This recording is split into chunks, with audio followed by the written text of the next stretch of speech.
रहमतुल्लाहि व बरकातहू। सदर मोहतरम all India Muslim personal board हज़रत मौलाना खालिद सैफुल रहमानी साहब के नसीब व तशरीफ फरमा, कौम और मिल्लत के तंजीमों के जिम्मेदारान, मेरे साथी अरकान पार्लिमान, दीगर सियासी पार्टी के जिम्मेदार, मौजूद हाज़रीन इकराम, बुजुर्गान कौम और मिल्लत, मैं सिर्फ आपके सामने ये अर्ज करना चाह रहा हूँ कि नरेंद्र मोदी की हुकूमत वक्फ बिल को लाकर कानून बनाने की जो कोशिशें कर रही है, उनका मकसद एक ही है कि इस मुल्क में अमन को खराब किया जाए। वज़ीर आज़म का मकसद एक ही है कि मस्जिद और मंदिर के नाम पर आवाम हमेशा लड़ती रही, और उस बिल का मकसद ये नहीं है कि वक्फ की जायदादों को मजबूत किया जाए या उनकी हिफाजत की जाए।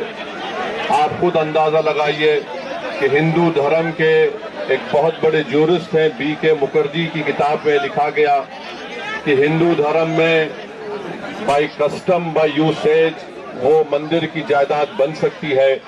तो नरेंद्र मोदी वक्फ बाई यूजर को इस तरह से खत्म कर रहे हैं कि अगर कोई डिस्प्यूट होगा या गवर्नमेंट प्रॉपर्टी होगी तो वक्फ बाई यूजर नहीं रहेगा।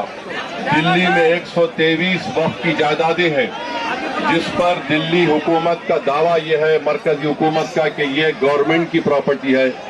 कलेक्टर को इख्तियार देने का मतलब यही है कि कलेक्टर हुकूमत के हक में फैसला देगा। जिस मस्जिद के इमाम हमारे भाई मौलाना मोहिबुल्लाह नदवी साहब हैं, वहां पर मरकजी हुकूमत कहती है कि वो गवर्नमेंट की प्रॉपर्टी है। अगर कल खुदा ना खास्ता ये कानून बनेगा तो कोई भी जाकर मरकजी हुकूमत की तरफ से, दिल्ली सरकार की तरफ से वहां पर एक नोटिस लगा देगा कि ये वक्फ की प्रॉपर्टी नहीं है। हिबा को निकाल रहे हैं, ट्रांसफर ऑफ प्रॉपर्टी में हिबा है, मगर कोई गिफ्ट नहीं कर सकता वक्फ की जायदाद को। नरेंद्र मोदी आजकल भारत के हमारे फजीलतुल शेख बने हुए हैं और ये बता रहे हैं कि अगर कोई मुसलमान होता है तो उसको 5 साल तक वो वक्फ को नहीं दे सकता है। ये कहां से इनको मालूम हुआ? कौन से फिक्र ये की किताब में लिखा गया? तो इनका मकसद एक ही है कि भारत के मुसलमानों से उनकी सियासी और मजहबी शनाख्त को छीन लिया जाए।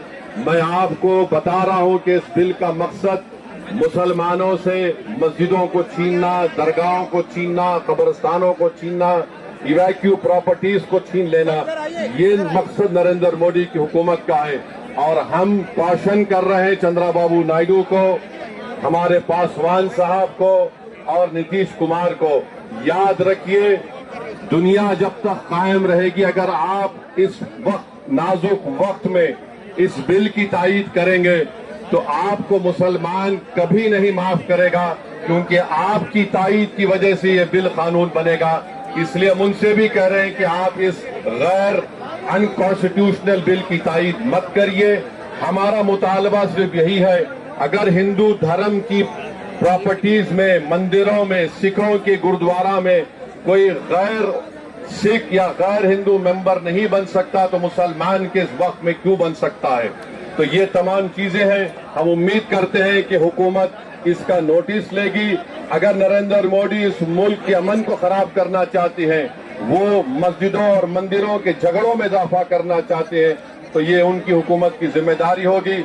मैं यहाँ पर शुक्रिया अदा करना चाहूंगा हमारे ज्वाइंट वर्किंग कमेटी पार्लियामेंट के तमाम अरकान का, और खास तौर से कल्याण बनर्जी साहब का, टीएमसी के राजा साहब का, डीएमके का, हमारे नासिर भाई का और मोहिबुल्लाह नदवी साहब का। हमने तमाम बड़ी कोशिशें की, हमने अपनी अपनी डिसेंट रिपोर्ट को दिया, और ये अनकॉन्स्टिट्यूशनल है, इसका कोई भी फायदा वक्फ को नहीं होगा।